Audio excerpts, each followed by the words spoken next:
Welcome back, Faye Fayettes and Fantasy Fiends, to chapters 38 through 45 of Bonds of Hercules by Jasmine Mass. You're listening to Book for Two. I'm Scott. And I'm Genevieve. If you're new here, welcome to our brand of chaos. We bring the male and female perspectives, the wild theories, the heated debates, and of course, the couples banter you never knew you needed, but now you can't escape. She likes her books dripping with divine drama, questionable gods, and enough morally gray men to make her own Sons of Anarchy club.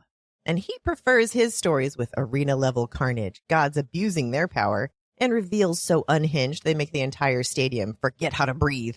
And every week, we deep dive into the books that wreck your soul and make you cancel plans. And right now, we are deep diving into Bonds of Hercules by Jasmine Mass. And once a month, we shake things up with a standalone book review. So if you love unhinged theories, emotional damage, and two readers yelling about their fictional obsessions, you're in the right place. And now it's time for our favorite part, what is new with the podcast and our actual lives. So first up, Alta Hensley joined our lives twice. She's the author of our current reads. I am on the second book, He Knows When You're Awake, and you are on the first book, He Sees You When You're Sleeping. I don't know what it is, but we keep drawing authors to our lives as we're reading their book currently. It's so weird. That's fabulous. I'm assuming it's just the universe saying, hey, you guys are doing a good job with your podcast. Here's an author. That's awesome. I hope so. Yeah, because we got JC Lynn and now Alta Hensley. Jasmine, where you at? That's what I'm saying. We do have some things we want to ask you about this book. Oh, my gosh. So if you want to hop on this podcast train, hop on. Yes, for sure. But also the algorithm, from what I understand, because we were talking about her book. Pushes it? Yeah, it pushed us towards her. Okay. Both. So I think that's how it works as well. So because if it's showing up on the feed, the computers or algorithms will pick it up. Yeah. Okay. All right. So that moves us to our current reads. Like I said, we are reading both of her books. You're on the first. I'm on the second. How far in are you? I'm on chapter 14. And what do you think so far? So I'll be honest. I have been struggling only because I've come from magic for so long. I'm like, where's the magic? Why is there no magic happening? So who's going to start throwing magic? And it's just not happening. But I have, I think, started to shift into, okay, this is fun. So I'm doing well now. I think I'm on to Sloan. I think. Yes. So Sloan is the main person in the second book. And that's what you're reading. Okay. So I am on chapter 12. And so far, I'm liking the second book better than the first book. I enjoyed the first book. I like the second book better. I like the MMC better. His name is Cole.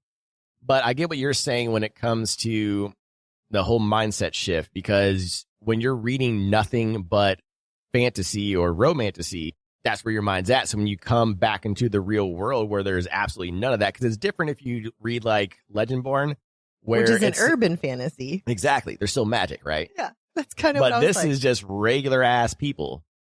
Yeah. But I had that problem too. I told you that. So when I was shifting into this stuff, reading For Whom the Bell Tolls, Zom rom-com, stuff like that, I think that helped me segue into real life because there was more real life elements there versus straight on fantasy in those books. I didn't read Zom rom-com. Yeah, you've been straight fantasy, other worlds this whole time. So you haven't been living on Earth in a minute. No. So that's why it feels weird to you. Because right now, going back to reading other worlds feels weird to me. I told you that. I was thinking about reading Throne of Glass, and I was like, dude, being in Aurelia is so weird now. I have to reframe my mind into how this world works again, like the magic system and all that shit. Yeah, it's weird.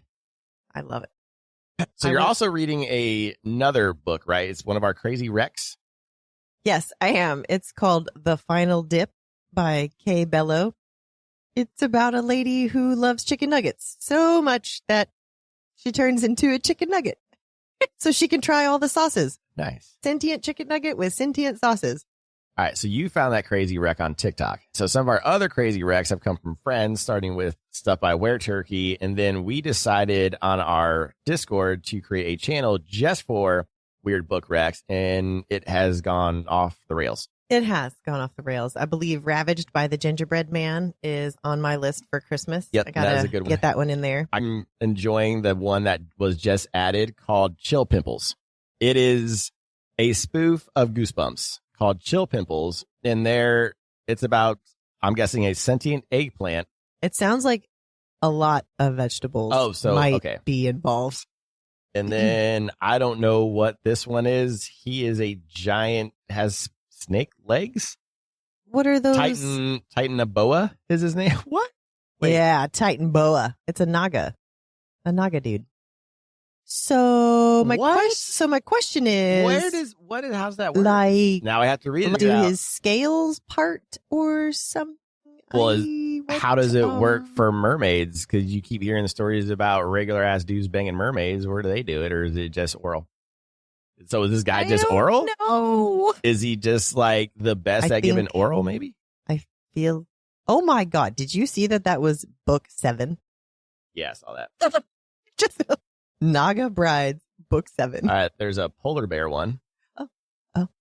Grin and bear it. Oh, so that's a polar bear shifter wreck. Okay, so that's not too crazy. Yeah, so that's just a few of the ones. Oh, there's a Allosaurus one. Hold on. Wet, hot Allosaurus summer. So what? There's an Allosaurus one. Wait, what? Yeah. You know that I have to read it if it's about a dinosaur. Here's some merman wrecks as well. Deep waters. Oh, whispers of the deep. Ooh, seduced by the pumpkin spice latte. All right, this is ridiculous. I love it. Yeah, anyways, if you would like to join us in this chaos, or if you have some fabulous weird book wrecks, we would love to have you. All right, and then the other probably biggest thing, our 1-year anniversary of the podcast is this Friday, December 26th. Hopefully we're going to get this out on that day. We should, because it's Friday. Yes, should. But that is going to be our 1-year anniversary. So happy anniversary to us. And we wouldn't have made it if it wasn't for all of our listeners, and especially like Kat, Bree, Freckled Fiend, Montana, Lionheart. There's so many. Sorry. Court. Yeah, everybody. Court, Abby, Cassie, all the cats, especially OG Cat. OG Cat, Anonymous Cat. What are the other cats? Snake Cat. Nikki. So many of you are just absolutely amazing. I'm hoping that we shouted out as many as we could. There's just too many of you to remember. You guys are amazing, and we wouldn't be here if it wasn't for you. Yes. Thank you so much. We appreciate you guys. Yes. And I know we did mention something about doing a 2025 award show. I think we're going to scratch that. But what we can do is just do a quick 10-minute, here's our favorite books of 2025, not top books. You don't have to rank them because I know you hate ranking. Yeah. Just here's some of my favorite reads of 2025. Here's why I like them. So we can do that real quick. Not today, but yeah, we'll record that and get that out after the new year. Ooh, I like that. Yeah, let's do that. So we don't have a set date. So just be prepared for that. Yeah, it'll just be a special Booked With Us episode. I love it. All right. And lastly, if you're a local business in the Panhandle, or if any of our listeners are business owners, preferably small business, we would like to partner with you and get your business out there to our listeners. If this is something you are interested in, please email us at bookedfor2podcast@gmail.com. As two people who own small businesses, as well as this podcast being a small business, we would love to help others out. Okay, before we hit play on the trauma, quick warning. This episode will contain spoilers for Bonds of Hercules. Consider this your official spoiler shield. Fair warning. This show's more Robert Rodriguez than Christmas Hallmark. You might even say it's dark Hallmark. There's sex. Violence. Why did that sound like you vomited? Hey. Bad language. And should we go that way? Worst decisions. You've been warned. All right. Last week, the games crossed a line. House leaders wiped the sand clean, and Zeus enforced obedience with lightning and steel. Agatha's branding made it clear this league punishes defiance just as hard as failure. Off the sand, interrogations left bruises that didn't come from combat, and Achilles finally tore the roof off the arena, proving the power gap is bigger than anyone admitted. This week, Kharon and Augustus take the field, and Alexis steps into all 12 of her labors. The fights get personal, the heat goes up, and nothing stays theoretical anymore.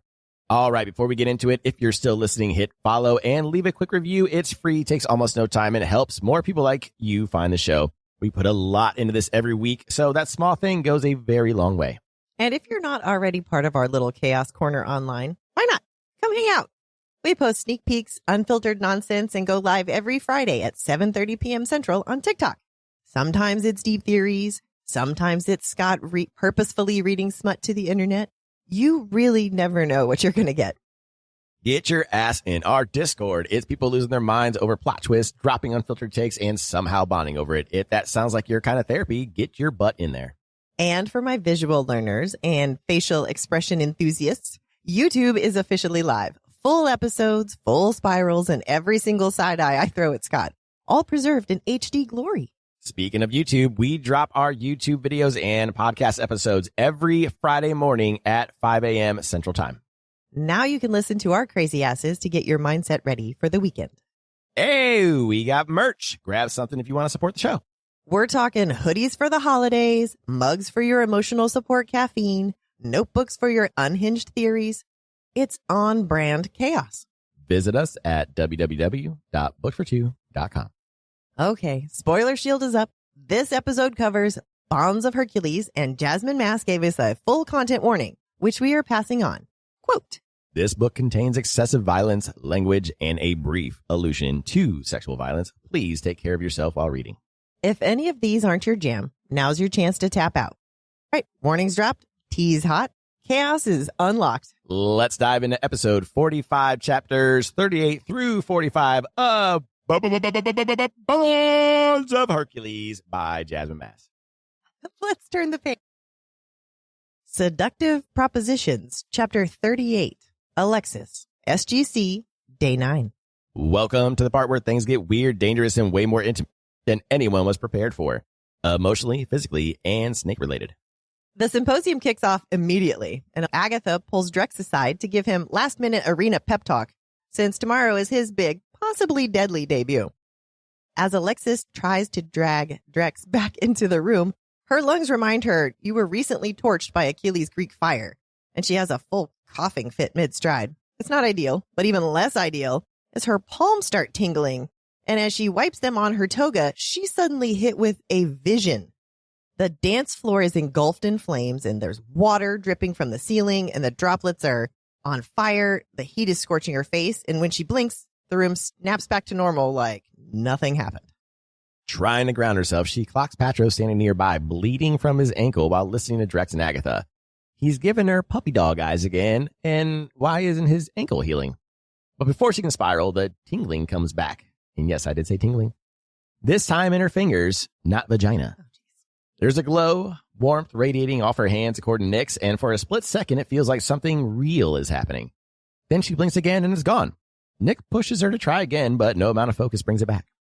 Nyx, never one for gentle encouragement, decides belief plus mild strangulation might help, so she goes full murder Yoda about failure not being an option while slowly tightening around Alexis's neck. Alexis is actively turning purple when a random man stops by and asks if she's okay, and then immediately nopes out when he realizes, oh, she's thonic. Fleeing like his life depends on it. Nyx loses it laughing, and that actually loosens her grip. Once the not dying feeling settles, Alexis laughs too, mostly at how close that guy looked to peeing himself. And that's when Ace and Gary show up, alarmed because their own neck suddenly hurt. Alexis admits she and Nyx were playing, but they don't buy it. In fact, they're now deeply concerned that they might need to protect Alexis from Nyx. Nyx helpfully points out that she could kill them both if she felt like it. Facts.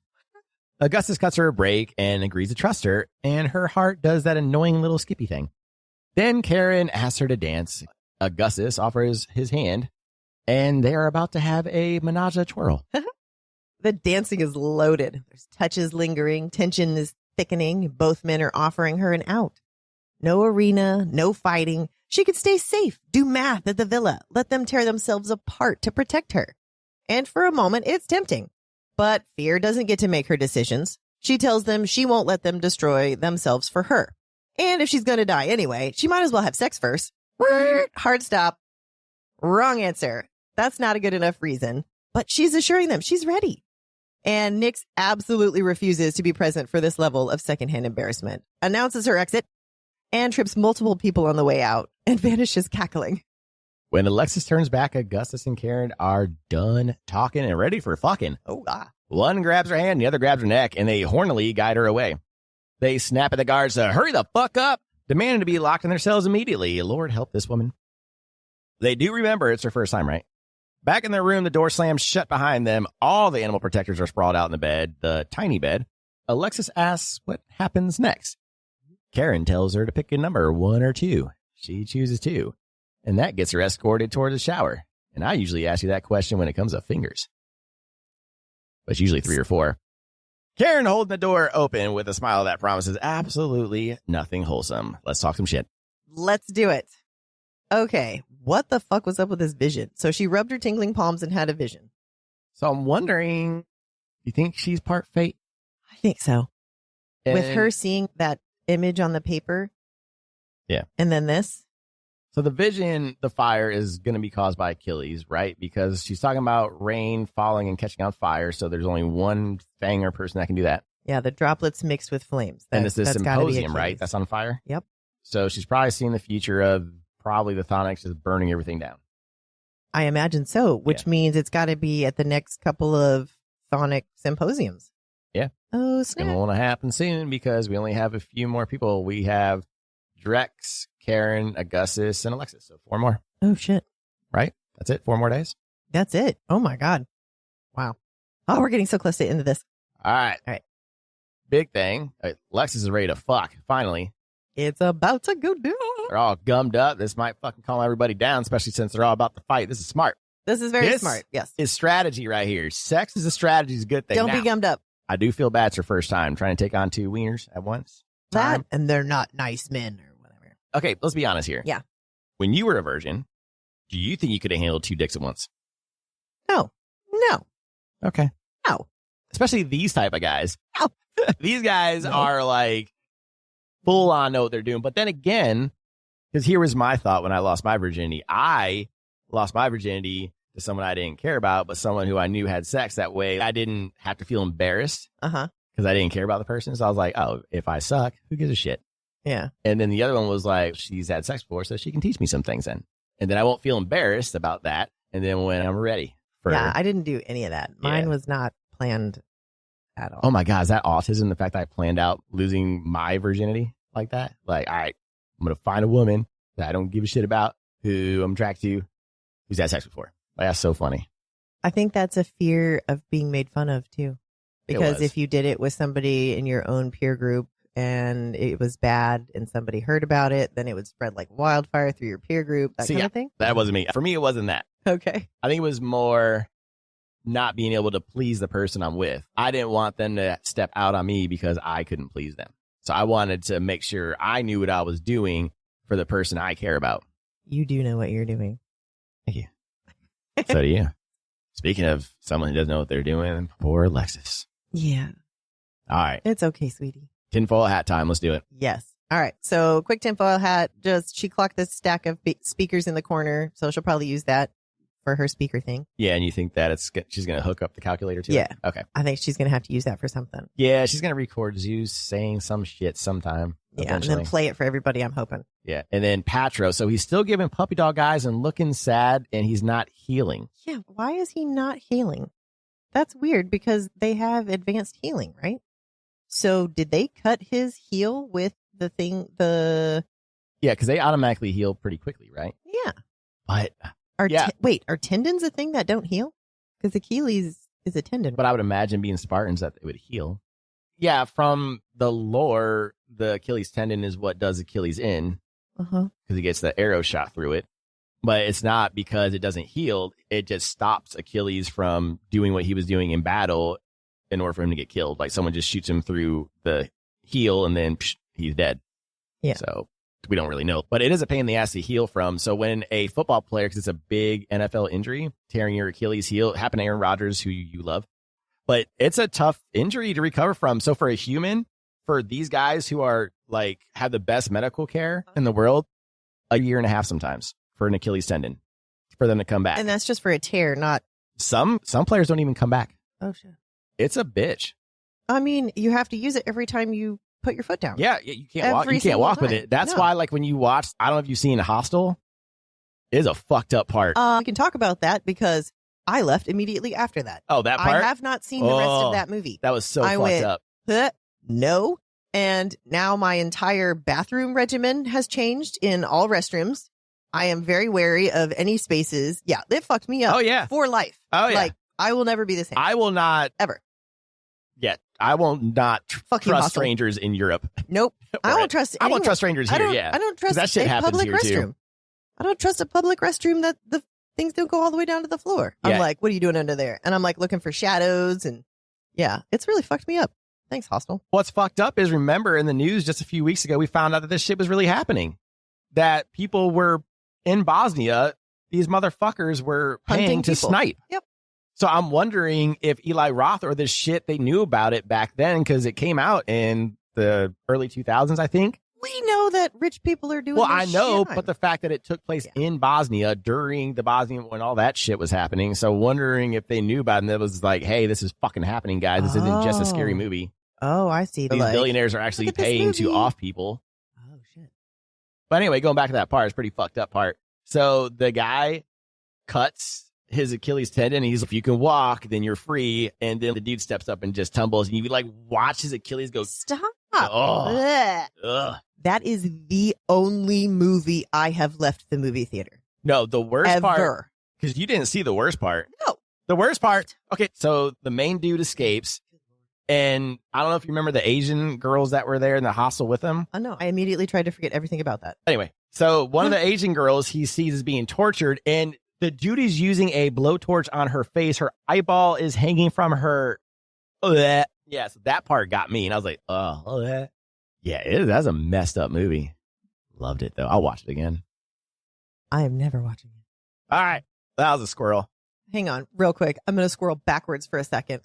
I have changed how I go to public restrooms because of that movie. Yeah. I have seen all of, 5 minutes of It, the original It.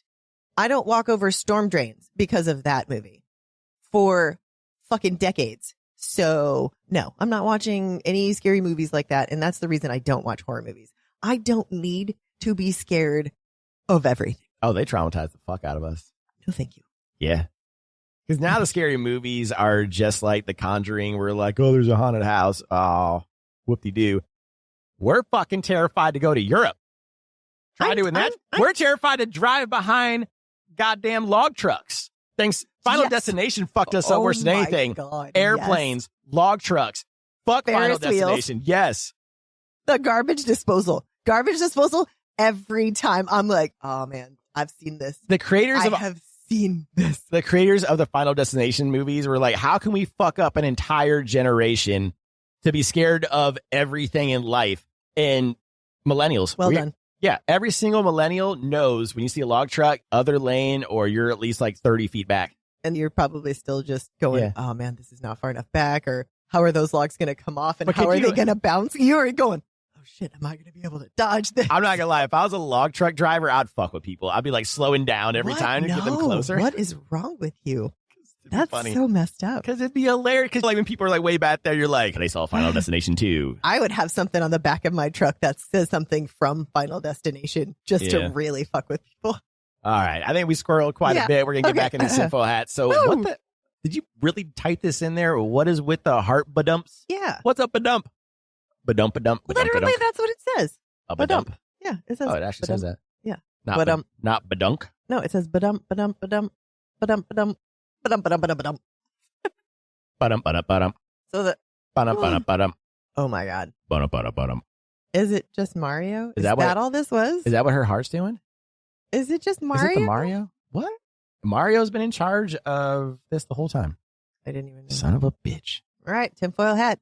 Mario's been in charge the whole time. All right. We are just. Yeah. All right. So is the glowing from her hands and the glowing from Fluffy's back, Fluffy Jr.'s back, connected? She thinks so. Maybe she's wondering, do you think so? It might be. Oh. What? Do they get powers from their animal protectors?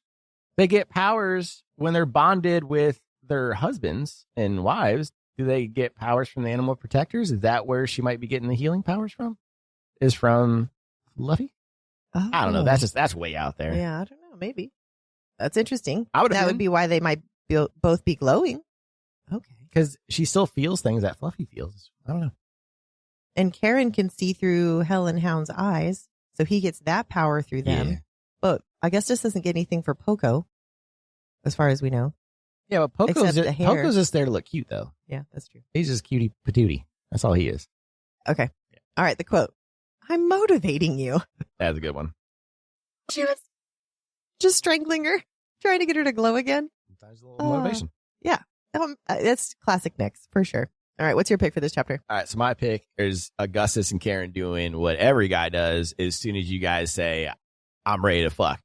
Grab the neck and go. And just, you're like, go before she changes her mind? How many times have you done that when I just grab your neck and just I'm like, escort you to the bedroom real quick? Well, it's like, in my mind, I have to let you know so that you can switch gears, but You I apparently not. also got to put your favorite necklace on as well. That is my favorite necklace. But yeah, every guy, as soon as you say it, that's our only focus at that point. And that's what they did. They were like, hand, neck, and go. Laser focus. And then I love it. He was like, number 1 or number 2. And I thought he was talking about poops or peas. But about poops or peas? Why in the midst of all of this would that be much? he said 1 or 2. I didn't know what he was talking about either. I'm just kidding. Gross. All right. My what's pick your my pick for this chapter is when Nyx bounces out and Alexis is like, "You can't leave me here." And she says, "Yes, I can. Bye, bitch." Yeah, that was funny as hell. Bye, bitch. See, and that's what throws me off because you and I talked about this with the audio. Yes. And I talked about it a little bit on live. I still love the audio.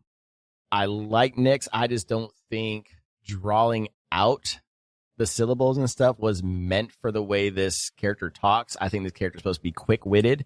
Just, yes, I can. Bye, bitch. Instead of, I just yes, read I it. can. Bye, bitch. It's just too slow. It needs to be, yes, I can. Bye, bitch. And then slither off. Very Valley Girl. Yeah, because you can still do a snake accent without The drawing it out. Yeah, the drawing so it much. out. Yeah. Because you can do, yes, I can. Bye, bitch. Like that. Yeah. And then it's completely done. But I still loved it, though. And then we did have a spicy moment that was my pick, where they grabbed her and Yes. they're ready to go. She's ready to go too. So she thinks. So she thinks.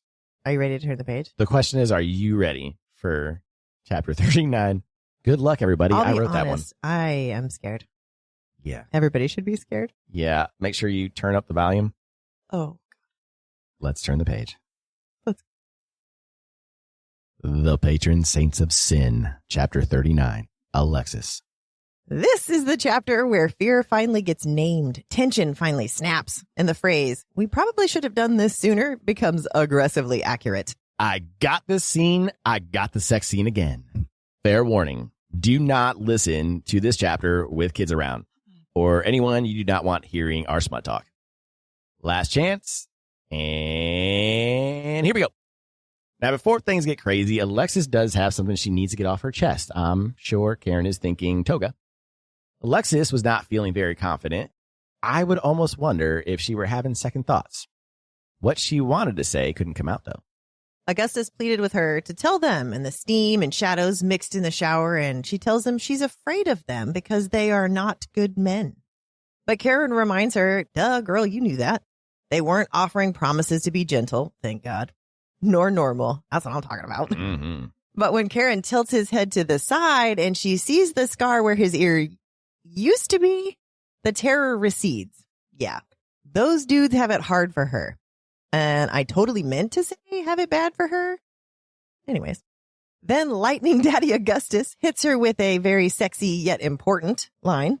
We were fashioned by Kronos to be your husbands. We're one soul torn into 3 pieces. Then Ace and Gary began professing their love for Alexis. Augustus knew the day she battled the Titans. Watching Alexis fighting 2 Titans would be badass and a turn on. And now it's Kharon's turn, and shocking, it's the most emo answer he could give. I knew it. When I woke up the day after our wedding, you were gone. The world was colorless and my heart was missing, ripped clean from my bloody chest. All right, calm it down, Poe. She hears an echo in her ear. Feel the fear and act despite it. And a quick breeze with a pep talk attached was all she needed to get back on the horse. In this case, 2 horses. Alexis literally said, I'm ready to fuck. If that's not consent, I don't know what is. However, Mr. Responsibility is back to give everyone purple ovaries again. That said, there's going to be a compromise. No P in the V, but a little something for us pervs. Augustus and Alexis slowly take off their tobas, and Kharon rips his off. And I can only picture the Bruce Almighty scene when he rips his clothes off. That was hilarious. And after her husband's gently guided her into the water, she begins exploring Augustus's body with her fingers until she reaches his pierced, smooth, weeping. Nah, Really? Y'all let me write this notes. We're going to do this Scott style. All right, time for the recap. Augustus grabbed a boob and started moving his hand over her sternum scar, but she wasn't ready to talk about that yet. Not now. Mama needs all her concentration to handle not just 1, but 2 wieners for her first double barrel blowjob. How You're welcome. she was able to handle 2 meat sticks a couple nights ago. Same thing, just don't bite down. Oh my God. As good men should, they double check to see if she still consented. Good job. Apparently, Kharon is overly excited that Alexis wants to learn how to please a man, and he answers by shoving his tongue down her throat. We'll take that as a yes. She tells him not to hold back. Normally, I would be fearful for a noob trying to conquer this feat. However, Alexis isn't just any noob. If she can handle 2 titans with weeping wings, I'm sure she can handle 2 chthonics with weeping cocks. The FCC won't let me be so... Oh, my God. Oh, God. All right. We're not done, people. And I apologize, and I'm pretty sure that's going to make y'all think twice about using the word weeping in books from now on. Yeah. Now, back to the action. Kharon tells her to get on her knees. On the hard shower floor, though, in a dungeon. When's the last time the shower was cleaned? Do we have any scrubbing bubbles? And it can't be good for her knees either with the hard floor. At least get some padding. Jeez. Now's the time we've all been waiting for. Oh, God. The description of their one-eyed willies. Why am I doing I'm so happy you have this one. Now, Augustus. His trouser snake was a bit shorter than Kharon's, but he had him on the girth. Though Kharon's was skinnier, it was veinier. Best of both worlds. You got Kharon for when you need someone to go deep. High five your belly button. Oh my God. Augustus is good for when you need your walls widened. Oh my gosh. I should have read this. Mm-hmm. Oh my God. Okay. It's a good thing. Augustus's is smooth because when you have thickness, you need a smoother shaft as to not irritate the entryway. Had Augustus's been veiny and girthy, it would have felt like running over speed bumps. All right. Enough about their wangs. They had matching tattoos on their thighs. Not sure what they say, and no time to dawdle. Kharon needed her to open her mouth. All right, so the rest of this is going to be me because she's making me do this. Yeah, I'm not doing this part. So speaking of opening her mouth, she did oblige. Then Kharon began applying lipstick with his weeping wang. Are we still good with weeping? Stop with the weep. Hey, at least he was holding her hair back, gentlemen. Yes.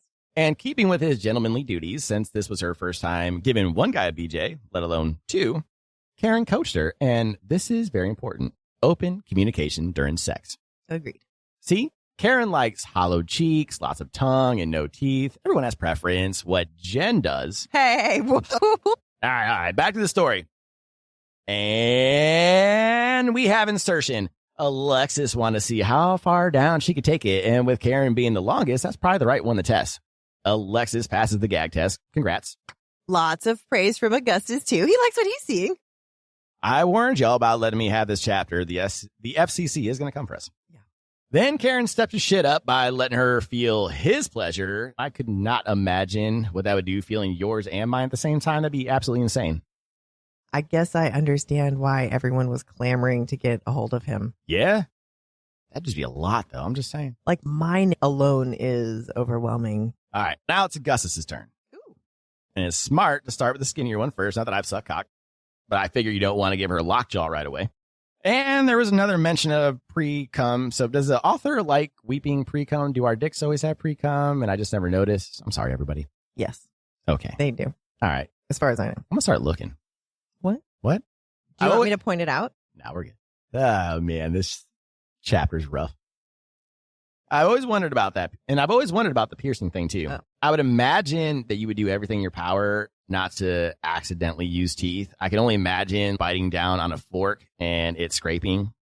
I am literally cringing at the thought of that. Yeah. Ugh. Luckily, Augustus wasn't going to last much longer anyways, so there's less odds of the metal scraping on teeth. That's true. Now, he pulled it out before insulating her mouth. They wanted to watch her touch herself, and that's fun. The praising and touching were working her up. She was beating up her kitty like it owed her money until she came so hard she convulsed like a wacky waving inflatable arm flailing tube man. And then the dynamic duo coated her lips and chin with their baby gravy. And Kharon felt Alexis might want to taste and fingered some into her mouth. Not exactly a flavor that Alexis was a fan of. She'll skip that next time it's on the menu. Hard pass. But instead of consumption, Augustus, though, thought that she maybe would enjoy it more as a topical ointment as he massaged it into her boobs. I guess he and I are more alike than I realized. Why do you guys do that? I don't know. It's a thing. Okay. Now that was over, she could finally focus on their tattoos. They had her name and wedding date in Roman numerals. Alexis had no words. Oh. Now remember, I mentioned they were gentlemanly. They cleaned her up from the mess they caused, as they should. They even carried her to her bed and tucked her in. I feel like that's the least you can do for your woman when she plays tonsil hockey with your ding-dong and lets you use her face for target practice. Jizz. Then Alexis wonders why they didn't do this sooner. No shit! We said this last episode, all gummed up, and look, now they can relax, and everybody falls asleep peacefully. Now they're all just sleep. Okay, let's talk some shit. Oh my God. I got to start reading these or paying attention to the chapter assignments better. Oh, especially now that we're doing spice in these chapters. This is actually pretty fun, though. I enjoy just reading what you wrote as it sits, because then it's a surprise. Yeah. For everyone. So, big takeaway. Yes. They didn't fuck yet, and she can handle too for a rookie. That's pretty damn good. That's not bad. I'm impressed. She takes lessons. It sounds. And they truly love each other.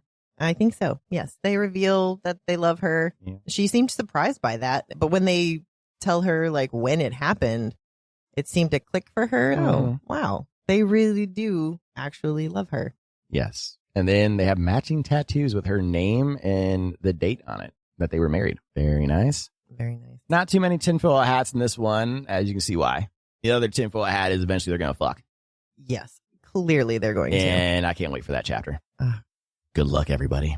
It's got to be next week. Because next week is the last set of chapters. Oh, my God. All right. Good luck, everyone. I wish you all the best. Yeah. All right. So other tinfoil hat. Mm-hmm. They said they were fashioned by Kronos to be your husbands, where one soul torn into 3 pieces. Correct. So the prophecy said 2 sides. It's not a prophecy. Right. It's an old scripture from Plato. Yes. That says Zeus tore the souls apart. But that's just an old scripture. So I'm guessing maybe in this one, it could be more than just 2 souls. In this case, maybe it is 3. Yeah. That's cool. That's different. So, yeah, that's my only guess for that one. Okay. It can be more than. It doesn't have to be just the 2. Exactly. All right. Let's talk about Kharon's eyes going completely black. Well, you think about our cats, right? When they get all fucking ready to go and they're about to attack shit. That's all you think that was? Their eyes go super black. Excited. Oh. So I'm wondering, like, that's him going feral. Think about it. When a cat goes feral like that, their eyes go completely black. Oh, okay. So it's just him going. Yeah, it's him going feral, right? Because it happens every time. Remember the last time when they almost banged and then he flipped his head back and eyes went black? Yeah. Yes. Okay. Yeah, so that's just super. That's just horny Kharon, man. Okay. Yeah, that's pretty cool. Then he goes straight demon. Yeah. Oh, that's pretty hot. That is. Right. He's about to go demon on that ass. Boom, black eyes. Hot. All right. Nice. I blame Supernatural for my reaction to that. Everyone does. The demons were hot in Supernatural. Some of them were because they do it on purpose. I know. Nobody for it. Look at the demons in For Whom the Bell Tolls. They're hot and they're demons. They look like demons. They're just 7 foot tall, muscular, big dick demons. Big dick demons. There you go. All right. Really quick. I want to talk about, this isn't a tinfoil hat. I just want to get this off my chest. Yeah. Why didn't they just rinse her off in the shower? Like, I am beside myself about this. I don't think they planned this out very well because, again, they were in a shower in a dungeon. Gross. When's the last time that fucking place got washed? But then again, you never know. Some arenas are very clean. I just don't know how clean they keep this one. Either way, I'm not sure I'm getting on my knees on the floor without some padding or some shit. And it's not like they aren't heirs to chthonic houses. Yeah. So but I you're wouldn't right. think that it would be like the vilest of conditions or anything. Why wouldn't they clean her up in the shower? I have no idea. That's where we clean you up, is the shower. Yeah. You're already in the fucking shower. Yeah, it doesn't make any sense. Yeah. And it frustrates me for some reason. You ready for picks? Yes. What's your pick? I have no idea where to start. Probably the whole thing. It's hilarious. So much fun. I think my pick has got to be Kharon just being like, and have a taste. Like, she's like putting it in her mouth. Here, have some. And she's like, dude, I think if she really wanted to taste it, she tastes it. You don't need to like, have some. It's a power thing for him, for sure. I know. It's still funny, for sure. And then you got Augustus just rubbing it in like, there you go. Here's some lotion for you. Why are we so stupid with it? I don't. Because it is things that guys do. We do this shit. Yep. This isn't make-believe. Nope. That part's real. That part's real. That part's real. That part happens. All right. And then your pick is exactly what I do whenever you get naked. Kharon ripped off his toga and followed. Like, everybody else is slowly undressing, and he's just, nah, fuck this shit, rip it off. It was hot. There's certain times for the slow undress. Slow undress is when you're like candles lit and roses and making love, and I'm going to put you in a nice bath first, like I've done before. Mm-hmm. And then this situation is, man, just rip the clothes off and pee in the V, baby. Because they literally said, fuck. She wanted to fuck, not make love, because they even said it, we'll make love later. Yep, after you're done with your labors. Yeah, Kharon knew his assignment. Yep. That's all I'm saying. Real quick, I want to talk about her gag reflex. She does not have a good gag reflex. Oh, she doesn't? Mm-mm. Why is that? It said she choked several times. Oh. Apparently her gag reflex was very developed, meaning she gagged a lot. Oh, I took that differently. So now I'm going to share some TMI. Oh, God. So once upon a time, I was a massage therapist.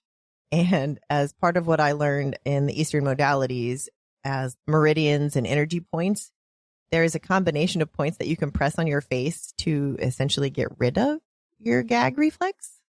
Huh. And it worked. I feel like a demonstration is needed. I will never press those points again for fear that I will undo what I did. Because I used to have a really bad gag reflex. Really bad. Yeah. Now it's all good. Yeah. Now I'm really good. Anyways, so that was TMI. You're welcome, everybody. Look what you've done to me. All right. Are you ready to turn the page? Let's do it. The Hunter, Chapter 40. Kharon. Back in Kharon's head, where the man built like a murder myth is discovering that his true weakness is cuddling. And honestly, he's not mad about it. Aw. Back in Kharon's POV, he wakes up tangled in what is essentially an Alexis-shaped weighted blanket, with Augustus's thigh thrown over both of them like a claim marker. His thoughts drift immediately to the tattoo, Alexis's name and their wedding date, inked the day after the wedding and the day she left. It was not a symbol of ownership. It was a promise. They were going to earn her back, whatever it takes. He had always imagined that standing watch over her, guarding her through the night, all creepily, was the thing he wanted most. Turns out, actually sleeping beside her and waking up like this is infinitely better. Unexpected, but devastatingly satisfying. He can't even remember the last time he actually slept, let alone slept peacefully. As he traces her skin, his hands map the scars across her back, and that's where it hits him. Every mark tells a story of what she survived, and somehow, impossibly, she's still good. Still kind. The weight of that nearly breaks him. Angelus Romay isn't just a title, it's earned. Then he got more sappy and talked about how much he loved her, and blah, blah, blah, broody, blah, blah, blah. And let's talk some... Oh, you can say it. Let's talk some very mild shit. Very mild. Big takeaway is Kharon's a stalker. He's a stalker softie.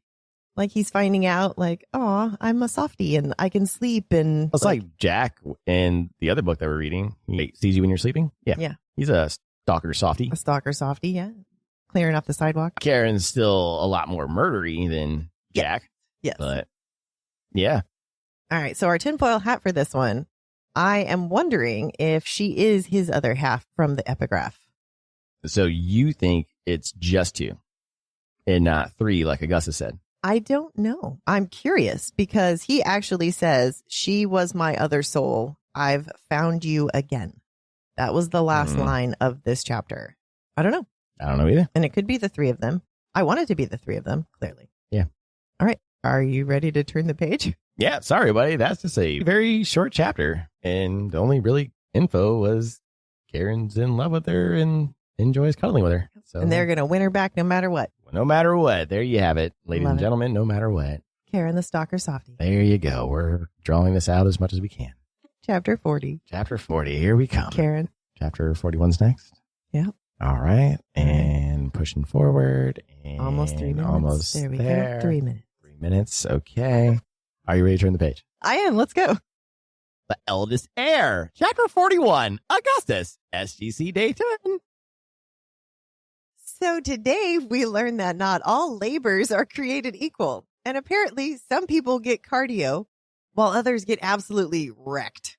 Today was Drex's day. As Augustus and Kharon obsess over Alexis, Augustus felt a sense of dread when he looked at Zeus, wondering what game he was playing. As Drex stepped onto the sand, he received very enthusiastic cheers from most of the broody bunch. Augustus and Kharon were, let's just say, way less enthusiastic. They were still very jealous of Alexis and Drex being friends. That's very unhealthy, boys. Drex had to face only 2 labors, suspiciously the lowest roll. The crowd very clearly does not know what to do because this is the first Olympian to compete. We've heard hundreds of Spartan chants at this point, but suddenly no one can come up with even one chant for an Olympian. Lame. Drex points his cute little sword at the gate. Out come 2 Chimera. Now, if Greek mythology, this should be a problem. But in Jasmine's world, they look the same and are only class 5 beasts. So yes, lowest roll and easiest labors. And instead of fighting them, Drex decides to outrun them using his endurance power. That's the strategy. The round just ends. Womp womp. Ugh. Now, after 30 minutes, you can run out of the stadium, but you get branded. And no Thonic would dare run out of a goddamn stadium. Well, Drex was no Thonic, and he ran out of the stadium. And the guards murdered the Chimera anyway. Reminds me of bullfighting. That's very cruel. That was very cruel. Drex had to take his licks, and after Zeus quickly gave him his 2 brands, he held his shoulder and said something encouraging to him. But Drex glared back at him. Possible double-crossing coming? Ooh. But Augustus seemed proud. All right. After that, the stadium clears out, and Augustus hugs Helen goodbye before giving Charlie the "you better be behaving" look. He is grateful, though, that Alexis has Charlie, even if he'll never say that out loud. Both husbands are actually trying, like they promised. Even when Drex meets up with them later and Alexis runs straight to him, Augustus and Kharon hold themselves back. They still hate Drex, but they made a promise to Alexis. Feelings will be dealt with later, because now it's Kharon's turn in the arena. SGC Day 11, Kharon's turn to fight. Augustus was thankful that it was a sunny day, so what's stopping them from whooping Zeus's ass? That is the question of the day. And this morning, Alexis woke up on Augustus's chest. Apparently, they pass her back and forth through the night like children playing hot potato, but this time, whoever she lands on wins. I do love what he says about waking up to her sleepy face. I feel the same about your sleepy face and bedhead, and I do have photos. My hair? Oh my gosh. That's not all Augustus is gushing about this morning. Our raccoon daddy cannot focus on anything except Alexis. He's just fully gone. He tries to distract himself by noticing Achilles and Patro and admits to some very complicated feelings. As the eldest, he feels responsible for them and also like he's failed them. Then Drex elbows Alexis and Augustus is immediately back in his feels. He clocks how friendly they are, making a mental note to break Drex's elbow. And then Alexis shoots him a look because, yep, she actually heard that. He won't do it. The friendship matters to her. But also, he could make it look like an accident. That would be later, because it was time for Kharon to face his labors. And just like that, the crowd was back to chanting in unison again. But this was different. Kharon was allowing everyone to see Hell and Hound for the first time. Kharon also had his silver bow slung around him to represent the house of Artemis, even though she despised him. However, Sparta didn't know that. Augustus had never felt so proud. They had thought they broke him the first time after the 11 brands made him pass out and he had to crawl out, but Kharon is getting the last laugh. Or maybe Zeus gets the last laugh, because here comes a nasty surprise. These things are so bad, people are straight out poofing out of the stands. Kharon has to face 3 Typhons. Finally, we get to know what these are. These are the other level 7 creature. They've got black and green scales. They're 20 feet long, short, leathery wings, and humanish faces. Yes, you can Google them. And I did. Yeah. They are nightmarish if you want to take a look real quick. Oh, okay. Oh, good Lord. Yeah. And they're 20 feet long? 20 feet long. Wee. Yes. Oh, all right. So that's pretty exciting. You should definitely Google them. Yes. All right. Bonus fact that we were given. They hunt sharks and their saliva can boil flesh. And Zeus looks way too pleased with himself about this. Kharon drops one quickly with arrows, but the other 2 change tactics fast. They were chasing and spitting at Kharon and his protectors, but as one tried to spit again, Kharon shot an arrow into its mouth. Then Hell and Hound took it down from behind. The last Typhon, though it tried, didn't last long either, as Kharon shoved an arrow straight through his head, and then Augustus felt a very bad burning sensation in his chest. The stadium was going crazy, but Augustus was blinded from the pain. And when he was able to focus, he could see the boiling chest of Kharon from the Typhon's spit. They both needed medical attention. Kharon did, which would then fix Augustus's pain. But even with his injury, Kharon proudly pointed his bow at Artemis. He took his time leaving the arena to not show pain. Augustus starts moving toward Kharon, but Drex and Charlie are frantically motioning at Alexis. And that's when it hits him. Oh, shit. She can feel their pain, too. He rushes to her, and he's yelling for Kharon to help, hoping he'll understand what's happening. But Daddy Hades shows up instead and literally has to smack Augustus out of a panic spiral and demands to know what the hell is going on with his daughter. Augustus admits painfully that all three of them feel each other's pain. And Hades poofs off, clearly already moving pieces around. And Augustus knows one thing for certain. Hades understands what's happening. Augustus would do anything to stop Alexis's pain. He'll save her, or he'll die trying. Let's talk some shit. All right.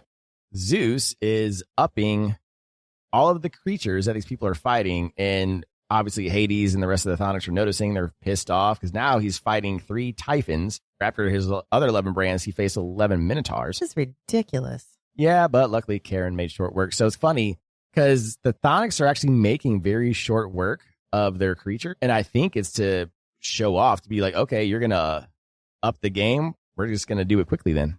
Yeah. It's rude. I don't know what the Federation had going on here. Yeah. I feel like Zeus is the Federation, the games Federation. Oh, yeah, definitely. Zeus is the one pulling the strings, has to be. All right. The big takeaway for Drex's fight. Come on. Level 5 creatures when everybody else is getting 6s and 7s. And 6, 7. I did not do that on purpose. I love it when that happens. All right. And then Kharon, he's fighting the level 7 Typhons, which are supposed to be kill on sight. So they shouldn't exist. They should be gone. Yeah. So essentially, Zeus declared war. Pretty much, yeah. Yeah. And now Augustus knows that Alexis can feel their pain. Yes, because the spit had gotten on Kharon after he stabbed it through the head. And now all 3 of them are feeling the same excruciating pain that Kharon's feeling, even though Kharon is trying to act like there's no pain because he's trying to walk out like a boss or else he's going to get branded again. He didn't have to walk out all slow like it wasn't boiling his flesh. Like he could have walked out faster, bro. But that was also a big middle finger to Artemis, and he doesn't know that Alexis feels his pain. I'm pretty sure if he knew Alexis felt his pain, he would fucking run out. For sure. This would have gone completely differently if he knew that. Well, if he knew, he probably would have changed his tactics and probably would have went straight into the Typhon. He probably would have tried to kill it from afar with his bow and arrow. Yeah, for sure. Anywho. All right. Couple tinfoil hats that we slightly touched on with our big takeaways. Zeus, we think, is doing this by himself now instead of an entire assembly from the Olympians. Yeah, I think he's just doing it himself. Yeah, I would have to agree with that. Drex, I still think is possible. He could be working for Zeus. The optics just look weird. They do. The optics do look weird. They didn't even question Drex. Agatha came back, beat to hell. Patro and Achilles beat to hell. Well, not only that, but what only 2 labors, the easiest labors. And then Zeus put his arm around him and said something to him after he branded him. And now his face made it look like he was like, get the fuck away from me. Yes. But that could be really good acting. And that's why I mentioned a possible double cross if he's working for Zeus, or Drex could really just want to be with the Chthonics because he feels more in touch with Alexis and all them. But let's go with option 1. If he's working for Zeus, that look is probably him saying, I'm doing this for you. I just got branded for your fucking ass. So he's probably pissed about it that he had to take a brand for Zeus. That's if he's working for Zeus. If he's not working for Zeus, he's probably just fucking pissed that he got I'm branded. hoping he's not. I'm hoping that he and Alexis bonded and yeah. I don't want Drex to be a bad guy.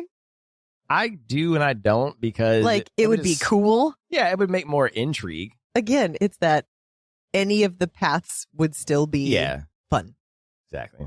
I got to pick. Okay. All right. Do you have a pick for this chapter? I do. We finally got to see what Typhons are. And then when I Googled it, even though they're menacing looking, they're pretty badass looking. That'd be scary shit to fight those things. For real. I wonder how small they start. Could you have one as a pet? No, I would not want to have one of those as a pet. But what if they're small and you still melts? But then that would be a really good guard. No. Typhon. Oh. Okay. Is this a white woman thing? It's not even cute. What picture are you looking at? I don't want it to be cute. I want it to be menacing. I want it to guard the front. I want everything to be terrifying. That's terrifying. Yeah, some of these have like snake fingers. Yeah, that was the creepy one I was looking at. I was like, oh my God, look at his snake fingers. And then he's got snake legs too. But hear me out, though. From the head, and, you know what I'm saying? Like, it's not that bad. He's got some abs, though. Lots of abs. I'm not sure that muscles. Those abs exist. All right. Sorry. Oh, so what was your pick? All right. So my pick is when Poco climbed up and rubbed their hearts like he was trying to help. I just thought that was super cute. Yeah. All right. And the lore talk was the Typhons and the Spartans not seeing Hell and Hound. This is their first time. Because they thought Kharon was too feral to have protectors. And now that he's got two that are skellies. Then you also have a couple other Chthonics who supposedly don't have any protectors and they might be invisible, like Ares and Artemis. Yes. No, Artemis is the horse. That's right. Yes. Artemis There's is one more, horse. though, that doesn't have one. Anywho, ready to the page? Yeah, let's go. The Hunter, Chapter 42. Kharon, SGC, Day 11. He survives the worst day of his life and then watches his brother remind an entire arena why fear exists. We drop back into Kharon's POV and he's walking off the arena like a legend while his chest is literally dissolving from the inside out. The crowd is chanting, "Hunter, Hunter," and the stadium is losing its mind. And Kharon is silently screaming as his flesh liquefies. Blech. He barely makes it off the sands before collapsing into Hades, who is yelling something about Alexis that Kharon can't process through the pain. Then Zeus intervenes and rips him out of Hades' arms and drags him straight into the next nightmare. Kharon comes to after an icy splash of water bound to a chair in a crypt with Zeus seated across from him. Zeus dangles an Olympian healing tonic, demanding to know where Medusa is. Kharon genuinely doesn't know. Zeus responds with lots and lots of torture, probably turning Kharon on. Eventually, Patro is brought in, and Zeus forces him to use his powers to see if Kharon is lying, threatening Achilles with the underworld if he refuses. Patro asks about Medusa, confirms Kharon is telling the truth, and whatever else he sees is enough for Zeus to finally allow the tonic. The moment Kharon drinks it, everything shuts off. Pain's gone, like flipping a switch. As he comes back to himself, he notices Patro and Zeus are arguing. And when Patro suggests maybe the Olympians should start interrogating each other, Zeus abruptly orders Kharon removed. On the slow walk back to their new quarters, Patro and Kharon have a quiet, wrecked kind of bro moment. Patro admits he misses their friendship and wishes Kharon could forgive him. Kharon admits he loves and misses Patro too, and that he knows Alexis wants peace, but forgiveness isn't simple when they try to interfere with the person that he loves most. Also, his chest was just eaten by acid, so maybe not right now. Kharon stumbles into the cell, bandaged and exhausted, and finds Augustus and Alexis curled together in the bed. He knew Augustus could feel everything, but then Augustus drops the bomb. Alexis felt it too. Every second of the torture. Kharon completely loses it, hyperventilating until Augustus has to physically force him to breathe. The realization that she endured all that pain with him shatters him. Kharon starts apologizing, spiraling, asking why she didn't tell them. Alexis is honest. She didn't want them to worry. She survived on her own for years. This is just how she's wired. Both Alexis and Augustus shut Kharon down immediately. None of this is his fault. They're in this together, fully, permanently. Family. The chapter closes on a quiet, emotional beat as Alexis and Kharon share a music moment that absolutely wrecks him. Kharon cries. Everyone loves each other. It's soft, brutal, and deeply earned. SGC Day 12. Starts like the morning at basic training with guards banging on things and Augustus already gone. Instead of sitting with Drex, Charlie, and Helen like usual, Alexis stays with Kharon. The crowd erupts as Augustus steps onto the sand with Poco perched on his shoulder like a feral little general. Augustus carries a sword but no armor, while Poco is fully kitted out in a chest plate and Spartan helmet, teeth bared, belly proudly out. Adorable. Zeus announces 2 rounds and 6 labors, and would you look at that? 4 already fully shifted Minotaurs storm out into the sands, axes raised. The leaders immediately protest. Labors aren't supposed to repeat, but Zeus ignores them. Zeus. Augustus doesn't hesitate, though. He taps into his chthonic powers and commands the Minotaurs to kneel.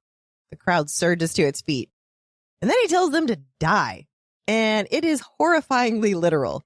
Their eyes burst, their brains liquefy, and their bodies collapse in seconds. The stadium goes dead silent before exploding into chants of, "Behold!" Zeus, predictably rattled, calls for round 2. And the randomizer conveniently malfunctions again. And 2 even larger, fully shifted Minotaurs emerge from the darkness. Their axes are bigger than Augustus himself, but that doesn't matter. Augustus gently covers Poco's eyes. As their hooves hit the sand, both Minotaurs drop dead on impact. This time, the silence doesn't break. It just hangs there. Until now, Augustus had been holding back, knowing exactly what happened to Achilles and what revealing too much power could cost. This moment is him showing his hand and risking everything. When Alexis asks what he's doing, Kharon tells her the truth. This was all for her. So they couldn't hurt him, so they couldn't hurt her. Alexis worries that everyone is afraid of Augustus now, but Kharon reassured her, fear doesn't matter. Nothing matters more than her. Kharon nods down at Augustus. Soon it would be her turn to fight. She was going to be okay, or they were going to war. Let's talk some shit. Yes. Okay, Kharon is a badass. Right? Obviously, all the Chthonics are badass. All the Chthonics. Clearly. Like, I don't even know why the Olympians are in charge of anything. Because that's what I'm wondering. What is this mutually assured destruction? Not only that, but the staff is only good on rainy days. Yeah, it's not raining. I'm still confused why they are not attacking on a sunny day. What is stopping? What is stopping this them? mutually assured destruction? Was it because they also had Medusa threaten her life or some shit like that? But I don't know. I'm confused. Augustus is way more powerful than we thought. What is his power level? No, it's up there. I thought it was 80. Okay. We know that Achilles is 95. Yep. Patro is 70. Kharon is 70. And Augustus is 85. 85. Okay. I'm going to say 100. That's what I'm saying. Now. At least now. Because here's my thing. If he and Augustus were fighting, hear me out. As soon as dude goes for the muzzle, or as soon as he even goes to open his mouth, all Augustus has to do is be like, die. Dead. But he didn't even say anything to the Minotaurs the second time. So that's what I'm saying. So how is this not at 100? He can off people, but hear me out. How would they even keep him from doing that? They can muzzle Achilles.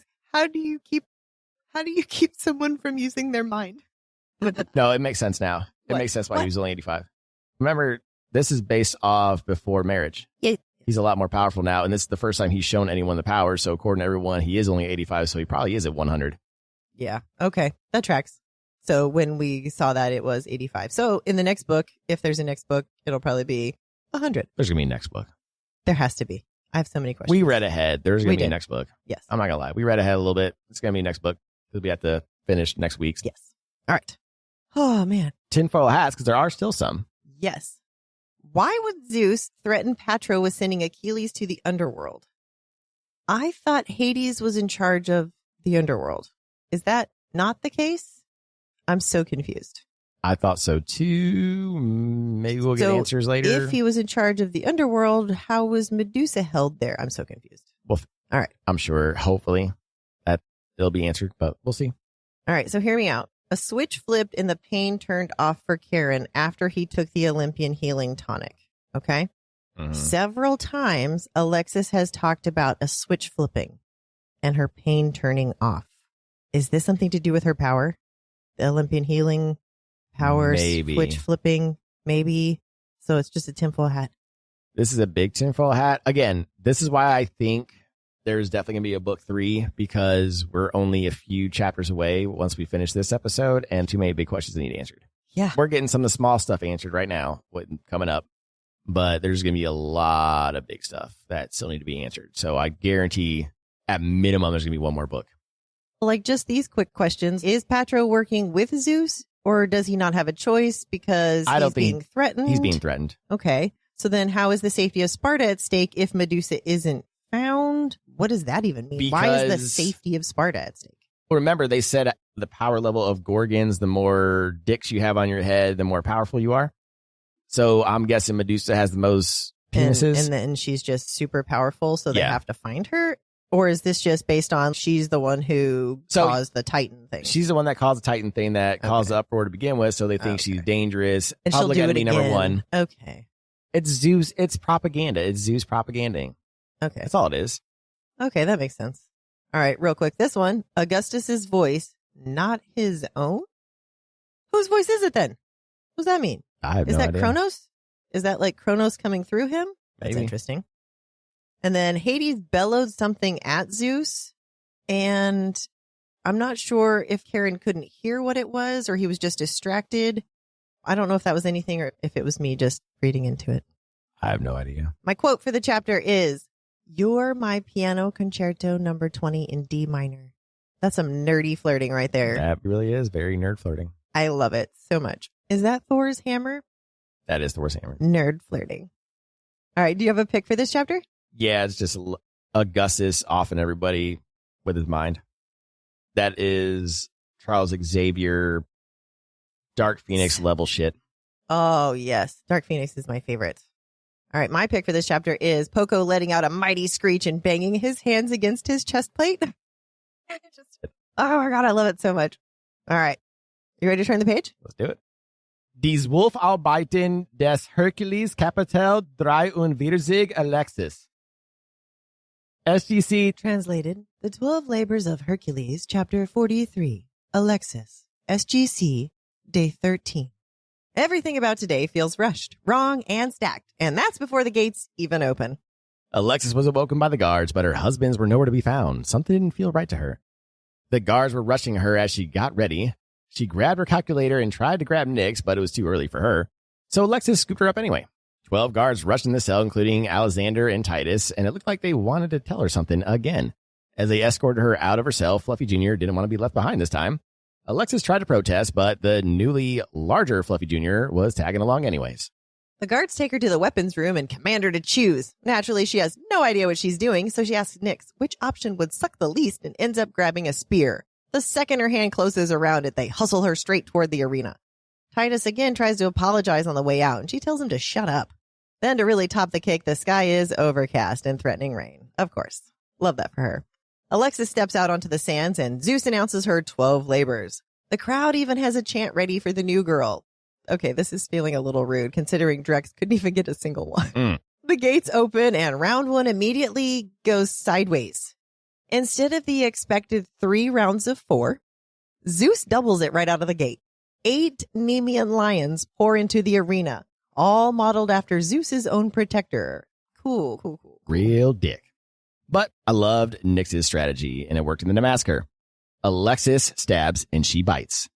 And they also had whatever the fuck Fluffy Jr. is, who was exactly a head taller than the oversized lions.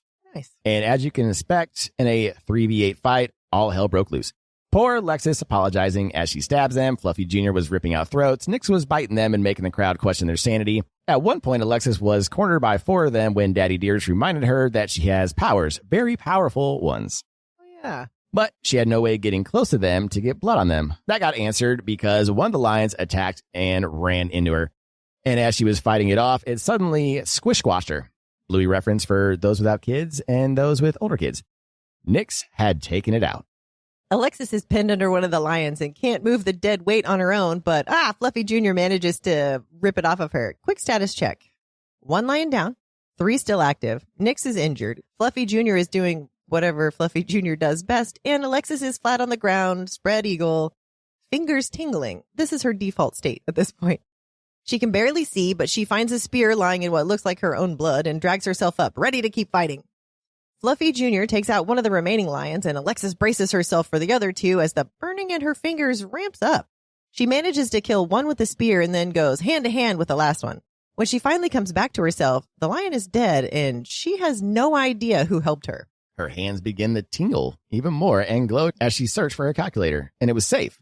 But that glow began to wane as she realized she was alone in the arena. She still wanted to know who saved her, though, and as she looked around, she realized no one had saved her. She was holding a thick scarlet rod that was pointy at one end and a ball at the other. Yeah, she was. Oh, my God. Hey, it was Jasmine's words, not mine. Anyways, it was made of blood. She dropped the object in shock, and it dissipated. But then she tried to make it again, and it worked.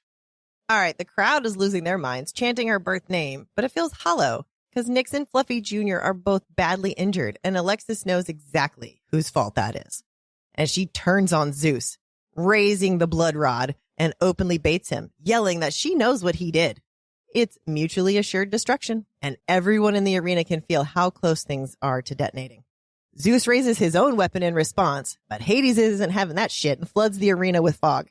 For a split second, it feels like the entire stadium might implode, but Hades thunders something and snaps Zeus out of it. So Zeus backed off and shit de-escalated, and then 2 seconds later, Zeus gave the entire Broody Bunch a big fuck you when he announced the start of the second round already, and to top it off, The sound from the gate got everybody up in arms. Hades threatened war, but Zeus threatened him with a scepter, saying he was doing this all for the good of Sparta.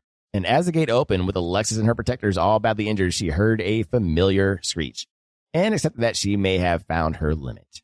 Oh, let's talk some unfair shit. So the biggest takeaway, Zeus is really fucking cheating here. Instead of 3 rounds of 4, she got 8 right away. Yes. And she got pretty fucked up in this one, too. All 3 of them did. And where the fuck are Augustus and Kharon? Bingo. You know that he's got them. For sure. Stashed away somewhere. Come on. Do you think this is going to be an Agatha Hermos situation? Most likely. Yeah, that's what I'm guessing. That was foreshadowing, showing the Hermos Agatha thing. So those 2 are going to eventually be one of her labors. That was a tinfoil hat, by the way. For sure. Let's talk about this rod that she can summon from her own blood. What? When blood hits that region down there, my rod gets summoned. I don't know. What? You're welcome. What? Okay. All right, let's put on our tinfoil hats to go with your Santa hat. Yeah. What do you think Titus and Alexander wanted to say? Do you think they were just still trying to apologize before she went out on the sands or whatever? Maybe it could just be apologies or warning. Trying to warn her, maybe? Maybe. It could just be warning. It could be nothing. I don't know. It's a good question. Hopefully it'll be answered one day. Yes, one day. All right. Buzzing sensation scoured her hands. Do we think that's just the same? Yeah, I think it's just healing shit. Okay. And she plunged face first into darkness, back to where she belonged. What? Is that Dr. Jekyll, Mr. Hyde? Mm-hmm. That calls to that. And then she woke up and wondered who had killed the lion. What? That's a fugue state. She was not there. That's what I'm saying. Yes. But we do have evidence for her possibly having a Dr. Jekyll, Mr. Hyde situation, dual personalities, trauma responses. There's a lot of evidence there. I just don't know if Jasmine's going to fully take us there. It'd be cool if she did, because that'd be fun to see how she deals with dual personalities, if they're going to work together, if they're going to still be separate. I don't know. There's a lot you can do with it. All right. I like the quote for this chapter. It was clearly this: absolute power corrupts absolutely. Yes. And we see that in leadership around the world and billionaires and CEOs and all that fun stuff. Because once they get that taste of power and money, it corrupts. And then when you get immunity. Exactly. And you don't have to pay taxes and all that fun stuff. The rules no longer apply to you. Yeah. People don't realize power is an addiction. People get addicted to power because they're billionaires. They have everything they want. No, they don't, because it's power that they're going for. And they're using that money to control the power. More of it. Yeah. It's not about money for them. It's about control and power. It was never about money. These CEOs, Mark Zuckerberg and all these people, had nothing to do with money. They want power. They want to control your Facebook and your algorithms and all and that fun shit. Yeah. And everything. They want to control everything. Ugh. They're bored, and this is an addiction for them. They are addicted to power. What a perfect quote. Yes. All right. Do you have a pick for this chapter? Yes, I do have a pick for the chapter. One thing I will give Jasmine her flowers for is writing action scenes. Yeah. She is very good at writing action scenes. Her action scenes are fun. They're compelling. I can visualize her scenes. The Titan one from before in chapter 12 was great. I have not read Psycho Shifters yet. You've messed around with it. We're going to get into it. I read the first chapter. But I would imagine that it's the same thing. So this might be her bread and butter, might be these gladiatorial things. Everyone has their bread and butter. Like fight scenes? Yeah. So her thing might be, she might touch on Roman gladiators in another series one day or some shit. But she's very good at doing fight scenes like this. So I would like to have her throw a little bit more action in her books, maybe, because she's very good at it. I like the thought of that. I did very much enjoy this chapter because of the visualization that I was able to do too. I didn't even think about that. But once you said that, I was like, oh yeah, I was there. Like I was visualizing along with it, which is, I do that anyways. But this was very well written for that. Yeah. And we're going to squirrel just a little bit here. And you and I have been completely honest. We talked about it yesterday about these books. Just because we're deep diving books does not mean we're going to kiss ass and say every book we deep dive is a 5 stars. I mean, we didn't even do that with Throne of Glass. I don't even think I have a Throne of Glass 5-star. It might be Queen of Shadows, maybe. But I do feel, and you and I have agreed, that we like Blood a little better. This one has taken a little step down for me. We will explain why during our review of the book. Yep. But Jasmine is still growing as a writer, and I can see it. I can see some of her writing has improved from Blood, but she still has some shaky areas that I would like to see her improve upon. But again, she's a young, very talented author, and this is a lot of fun. Again, with the action and the lore for the new Greek gods and all that fun stuff. So she's doing a great job. I love it. What's your fabulous. My pick is the rod conjuring, of course. Yeah. Look at me. I got this. I can make my own thing. I can make my own weapon. Hell yeah. Hell yeah. Out of blood. That's what I'm talking about. And that's why I give Jasmine credit, because that's very unique. Oh, what's a unique way to give my FMC a weapon? I'm going to use her blood to make a fucking stabby thing. I love it. Because she can't have stabby things in the arena anyway. So I'm going to use my blood for the stabby thing. So it's pretty badass. You don't think that Zeus made his with lightning, do you? Yeah. I'm still weirded out that it says possessed. I don't think we're going to be done with Zeus. Yeah, I don't think we can't be done with Zeus. We're not going to be done with Zeus. We can't be done with Zeus. No, that fucker's going to come back. That can't be the end of that. Yeah. Not after all the shit he... No. Not after all the shit he pulled. Okay. Yeah. All right. Are we ready to turn the page? Yeah, let's go. The 12 Labors of Hercules continues. Chapter 44. Alexis. So this is the part where Zeus starts pretending it's a fair fight. Fluffy Jr. unlocks a surprise DLC feature, and Alexis decides gravity is optional. Ooh. The same two titans she'd already beaten lumbered back out of the darkness, and Alexis immediately clocked it for what it was. Zeus wasn't testing her. He was trying to erase her. The tags, the repeats, all of it suddenly made terrifying sense. Her vision was shot. Everything is blurring at the edges, and titans answered with that bone-rattling screech. Their jaws are unhinging. The air is tearing. Wait, they hadn't moved. And then came the sound again.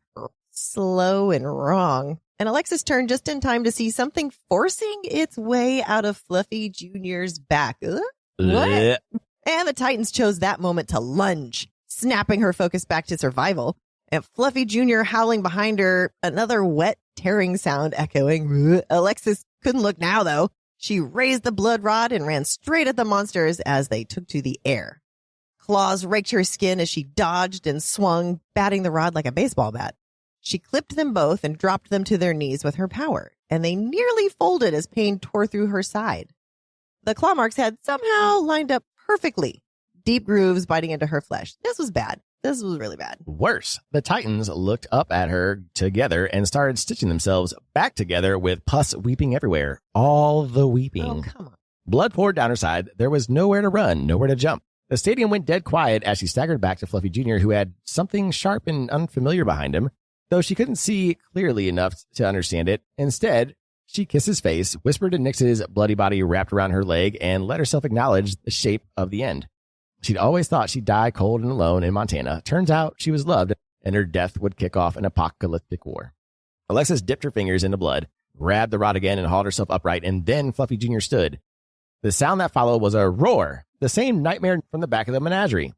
Then Fluffy Jr. unfurled bright blue feathered wings, 30 feet across, bigger than the Titans themselves.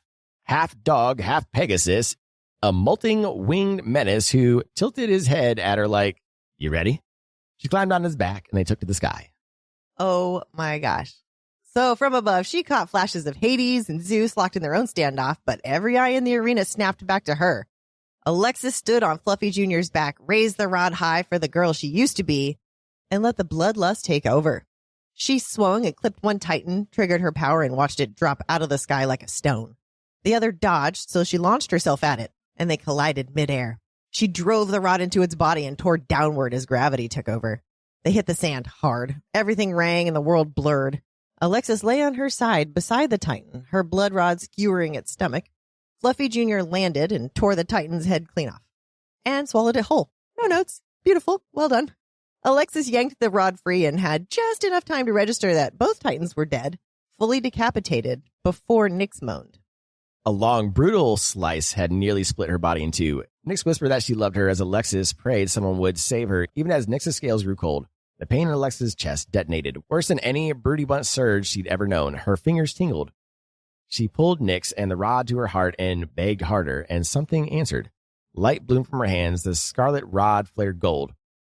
When it touched Nyx's scales, the wound's neck closed, life stitching itself back together. Seconds later, Nyx was whole, slithering up the rod, curling around it, even commenting that she'd seen it in a dream. Wait, what? What? The sky chose that moment to join the spectacle, clouds parting as the sunlight poured down. Alexis stood and lifted her staff, and Fluffy Jr. helpfully photobombed the realization. Hey, she was standing and looking at the image that Ceres had drawn, the one that had vanished from the page. And the crowd started shouting in unison, Radius Asclepi, the rod of Asclepius. Wings for creatures, snake for the Chthonics, and the glowing rod for Olympians. Healing, life, and death. Alexis had the blood of all three, and she was able to wield it. Let's talk some shit. Okay. So, she had to fight the Titans again. Same ones as last time. So now we know why they were being tagged. They were being tagged to be used in the games, even though this is the first time they've been used so far. They're supposed to be on site. They're supposed to kill these guys on site. Yeah, but remember they changed the orders at one time to tag them for some reason, and they didn't question it. But this was only the 2 winged Titans. What happened to the other Titans that were tagged and bagged? What was he doing with those? Yeah, they didn't mention that any of the others, like the Minotaurs or anything, were, and they aren't level 7s. So, I don't know. So he's doing something with the other Titans as well, not just these 2 winged ones. These 2 winged ones was obviously a statement making you fight these fuckers again. Yeah, that's because they almost killed her the last time. That's some bullshit right there. But thanks to our other big takeaway, we now know what Fluffy Jr. is. Oh my gosh. And we were technically right. Yeah. I love it so much. I'm still going to give us credit because we said Pegasus back in book 1 before we knew that there were creatures that can become these weird things. So I'm giving us credit. Have you seen the fan art of this? I'm going to look It now. is so stinking cute. Fluffy Jr. is going to be your new favorite thing. Oh my God. That is super cute. It's like that he was super fluffy, and I was like, oh my God, you're going to love that he is so fluffy. Yeah. All right. Like I said, I'm giving us credit. Yes. I don't give a shit. I was worried that something weird about the blue, like it was going to come out deformed or something. But the fact that it's like these brilliant blue feathers, that's cool as shit.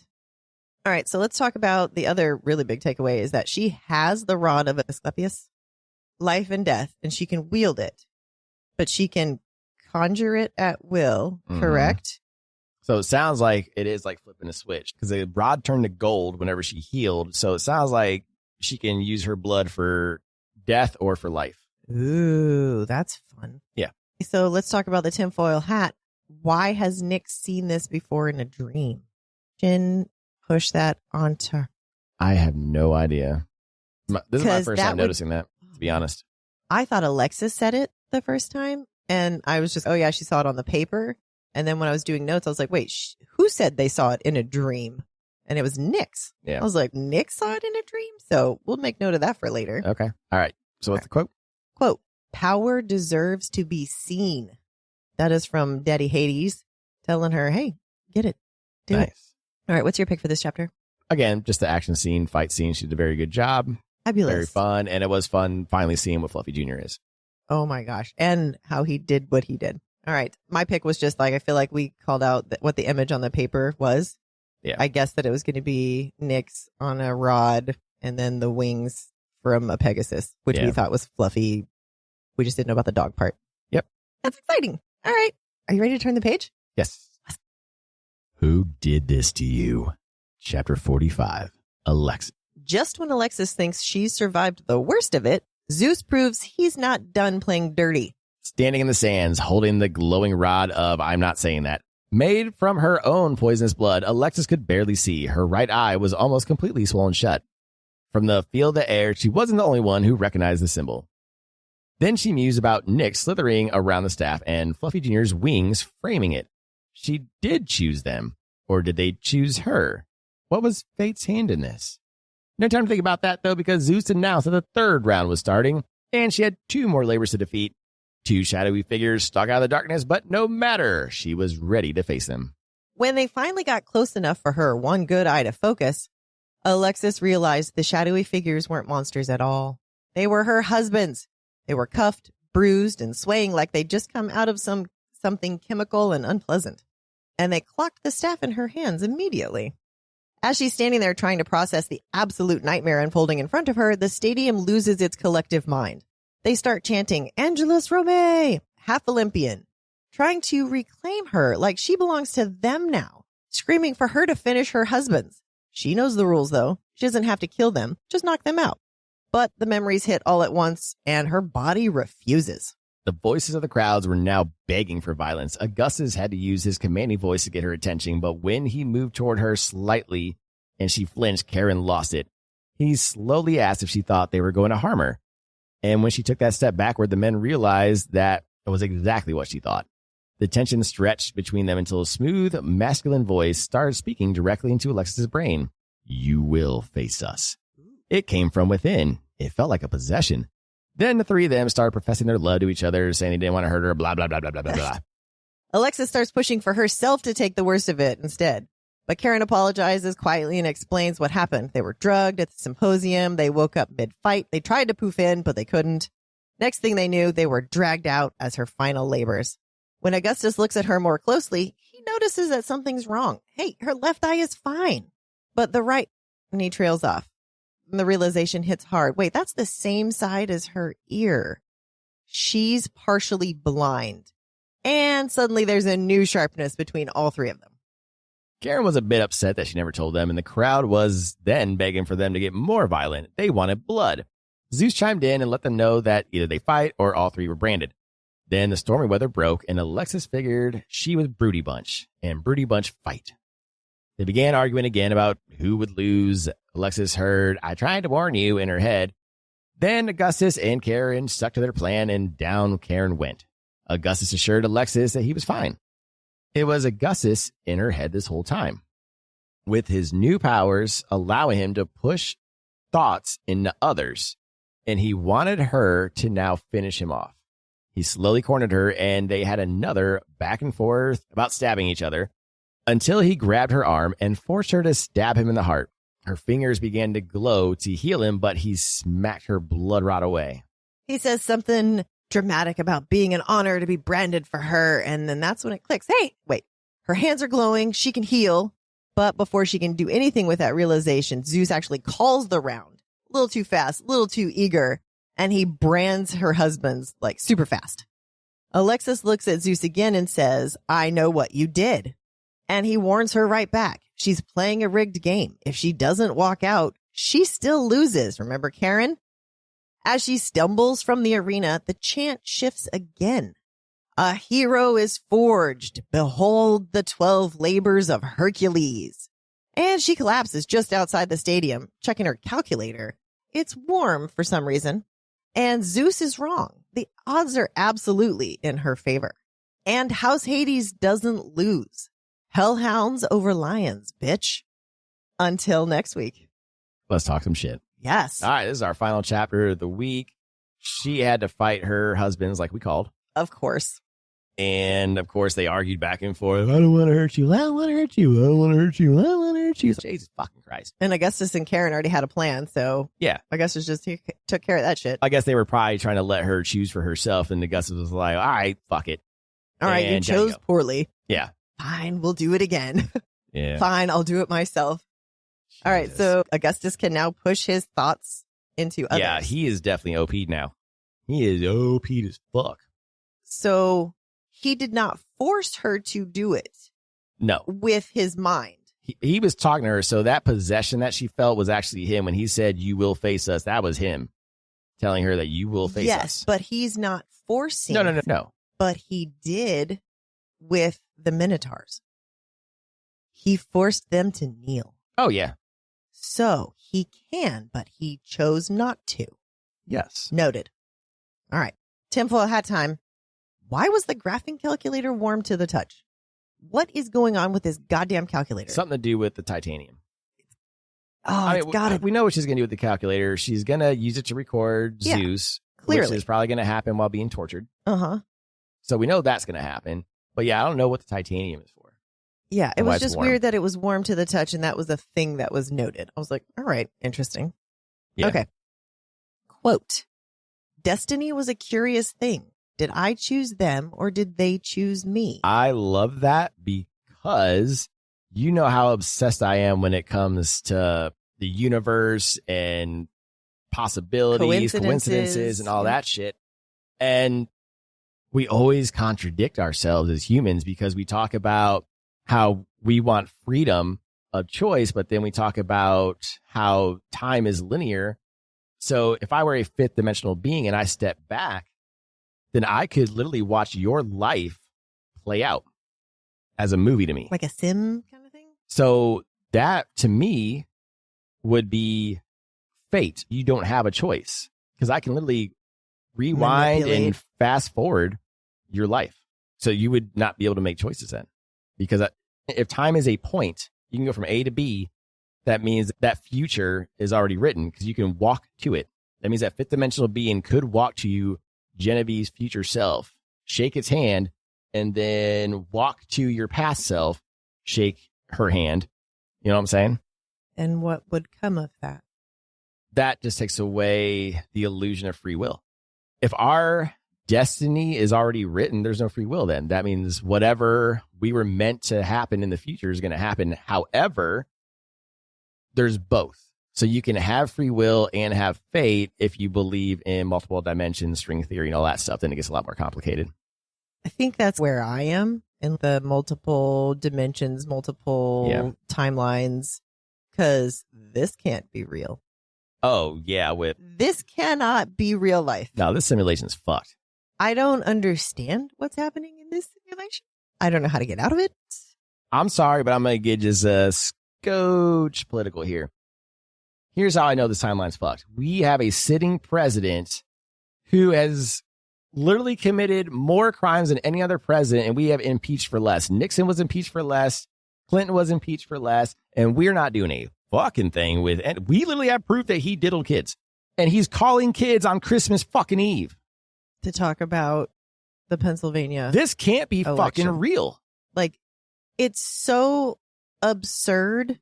It makes, what's that movie? I can't even think of the name of the movie. Idiocracy. Idiocracy. It makes Idiocracy look sane. Yes.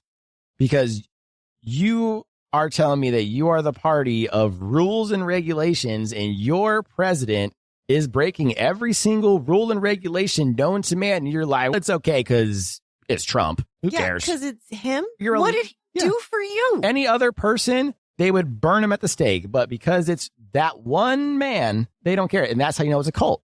That is how you know it's a cult, right? You and there. I watched, so there's a series called Explained on Netflix. And they're very short documentaries about multiple subjects, like 15 to 18 minutes. And that's it. They have one on cults. And they break down like the 7 or 8 things you need to be indoctrinated to a cult or to even create a cult. And MAGA fits every fucking one of them. Every single one. MAGA check, is check, a cult. Check. You do not have to be religious to be a cult. Technically, no. You and just I have to follow a charismatic leader who's Taylor Swift, Swifties, yes. cult. You cult. and I are in a cult, sleep token cult. They can't do no. K-pop demon hunters. I'm not that deep into sleep token. Well, like I will admit, if sleep token makes a shit song, there are some songs where I'm like, I might skip that sleep token song because it's not like I'm not in the mood for it. Yeah, I have a couple of those because they're a little more screamy. But there's sleep token songs where I'll listen to it no matter what. But anyway, but they're not infallible. We don't consider them infallible. That is the differentiation. They consider him infallible. And he even said it, his last presidency, I could go in the middle of the street, Pennsylvania Avenue, kill somebody, and nobody would do shit. I believe that now. Oh, fuck yeah. Yeah, this is ridiculous. Anyway, we got a little bit off subject. Sorry. Off subject. All right. We have one more week of this book. Yes. So next week freaking excited. Is our finale of Bonds of Hercules. So buckle up. And I do not have a date yet for the review. I will let you guys know when the review is coming, and we'll let you know when Medusa starts very shortly with the holidays and everything. We're just trying to get our ducks in a row. Heck. All right. You ready to turn the page? I am. Let's go. Thanks for joining us for this episode of Booked for Two. Don't forget to subscribe and leave a review to help other book lovers find the show. Follow us on socials at Booked for Two Podcast for behind-the-scenes content, updates, and sneak peeks. We'll also post next week's chapters every Sunday, so you can read along. Join us for our live Q&A. We go live Fridays at 7:30 p.m. Central on TikTok. We'll answer your burning questions, react to your theories, and occasionally overshare our book-related emotional damage. Want even more chaos? Join our Discord. The link's in our bio. Come hang out, chat books, and get early access to exclusive content. And finally, don't forget to grab your merch at bookfor2.com. Until next time, keep turning the page.